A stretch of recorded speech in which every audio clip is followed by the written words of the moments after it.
Good morning, welcome back to my channel and welcome to another episode of Surviving Adulthood. Today is a get ready with me. I'm actually on my way to work. I'm just coming to you guys to do a get ready with me chat, kind of set the tone for the channel and for myself for this year. So that's basically what today's video is going to be about. I'm going to talk about just a huge lesson that I'm in the process of learning. As you guys know, this channel is called Surviving Adulthood. So the whole point of surviving adulthood is all about evolution and going through different things and learning and being a better person ultimately. So I'm going to talk about a huge lesson that I learned this year, and then I'm going to share with you guys my vision board for this year. So if you guys are interested in that, then definitely keep on watching. So because the get ready with me and I'm about to go to work, okay, now that I'm actually gonna have to do my makeup, I have to unveil to you guys the forehead. Okay, the forehead is just, it's a lot. Let me put this on matter of fact, because I don't want this to get dirty. Oh, alright, now I'm ready. This is the first new year that I went into that I'm not even gonna lie to you, that I just wasn't really excited about. Of course, like, I'm grateful for another year of life, but the way that 2017 and 2018 were, it's just like I just couldn't get myself to be excited about this new year. For me, 27 and 2018 were just really slow years as far as like progression and just evolving. I feel like I was dealing with the same things that I deal with every year, and it's gotten so mundane, and I'm just so like, whatever. 2017 and 2018, I feel like I definitely, I don't like using the word depression because I feel like it's so dramatic. Like, I'm depressed. I'm such a like keep it pushing type of person. Like, if you're going through something, just push forward, push forward, push forward type of person, that I don't like being like, oh, I feel like I was going through a bout of depression. But the way that I've seen depression described, I feel like that's definitely something that I went through in 2017 and 2018. Just having some time where I don't want to go out, I just want to stay home all day. Just like, if I'm not at work, I'm home, just staying to myself and eating eating, watching TV, distracting myself from my unhappiness with myself. And the crazy thing is, when you're in the midst of it, it doesn't seem like a big deal. It just seems like, okay, I'm going through this, I'm kind of unhappy, whatever. I'm functioning, I still go to work, I still do what I need to do. So it doesn't feel like something that you really have to deal with. And then it's like, now coming out of it, or not coming out of it, but just being in a better space, realizing that, like, yeah, all that weight you just gained, now you have to deal with that. You have to just learn how to deal with life or whatever. So this is not what I came on here to talk about.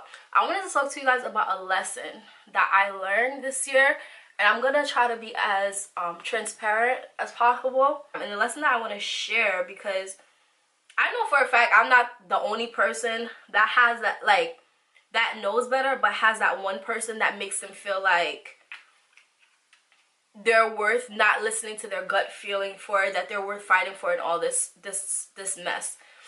And the lesson that I learned from this whole situation is basically that, like, you can't change people.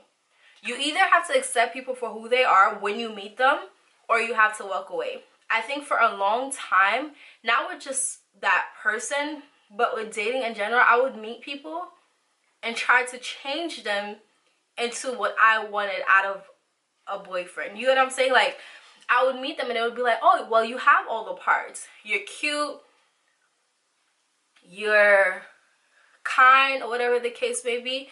all that's missing is, you know, for you to be my perfect boyfriend is for you to like Jesus, go to church, go to college, do this, do that, and the third. And I wouldn't really like think about who the person is. In my mind, it's like everybody should want better for themselves. Everybody should want to go to college. Everybody wants to do this.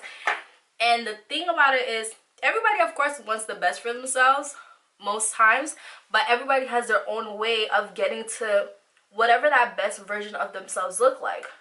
And I wasn't paying attention to that. So I would meet,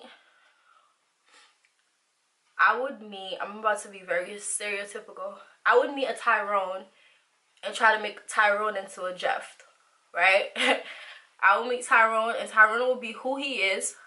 Tyrone has been who he is for however many years, like 20 plus years, and then try to make him into Jeff. Try to convince him to go to college. Try to convince him to go to church. Try to convince him like God exists.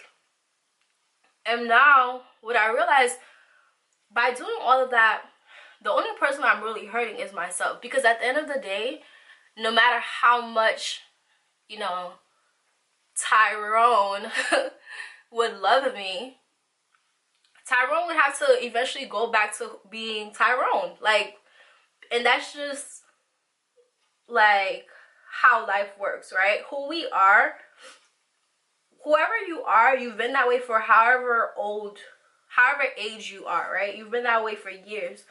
So for somebody to expect you to change just off the strength that you like them, right? They expect you to change to be somebody else. First of all, to me, I think it's impossible. I think we are at a certain age, we're just who we are, right? You can't really change that. But if you did want to change that, I would think that's something that takes years. It's not something that's gonna happen overnight. But that whole situation just taught me, like, you either can accept somebody for who they are, or you have to move on, or you're gonna end up breaking your heart trying to change them. The other thing that I learned from that situation is just that, like, trust your instincts. I think in trying not to be, because I've always said I don't want to be the type of girlfriend or the type of person who like Facebook stalks people, asks people to show me their phone and all this stuff. I just thought it was so like ridiculous. But when you're being real with the fact that, like, a lot of people tend to cheat, or a lot of people have different ideas of what's to be expected in a relationship and what you can and cannot do. Now I kind of get, like, people who check each other's phones and all that stuff. But basically, I just learned that you have to trust your instincts. Literally, I feel like God was trying to tell me in so many ways that, like, that situation I needed to walk away from. That situation was some place that I should be. Bruh, like, I had dreams and everything, and I still kind of just, like, I don't know, I guess I just didn't want to believe it. There were so many signs that I should have picked up on, and I just wouldn't. Like, I remember, for example, I was telling my best friend this, that one time we were hanging out, and we're in a relationship, and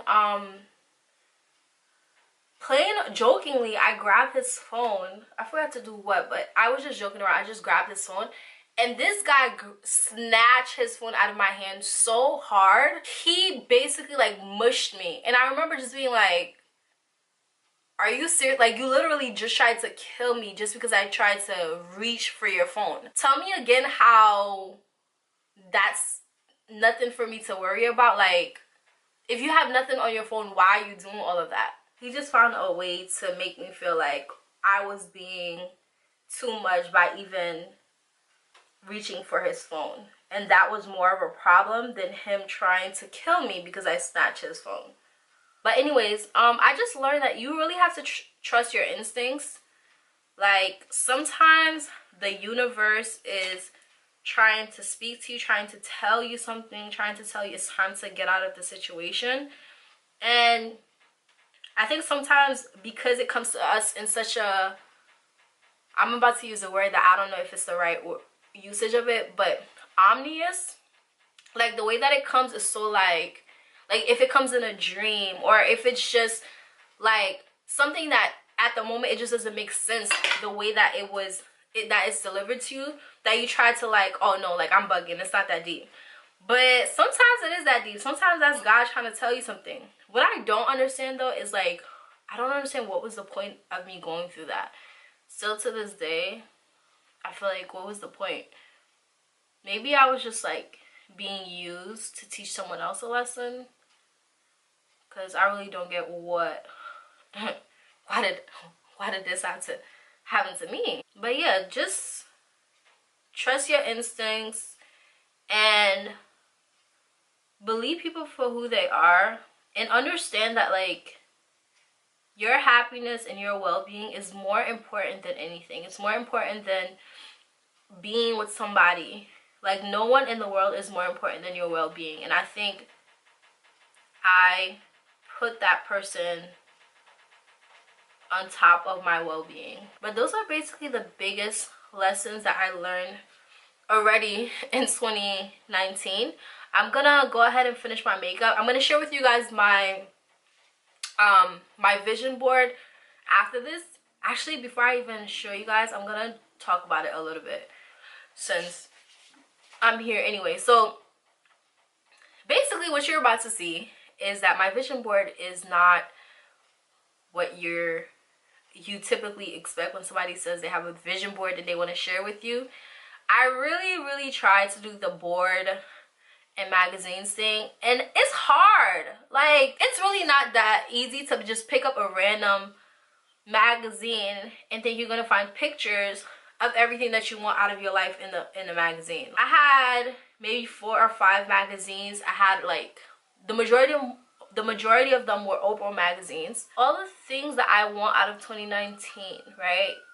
Such as losing weight, such as getting out of debt. None of those things were in those magazines. So what I ended up doing is going on Pinterest and just making a Pinterest board. And that's what I'm gonna share with you guys today.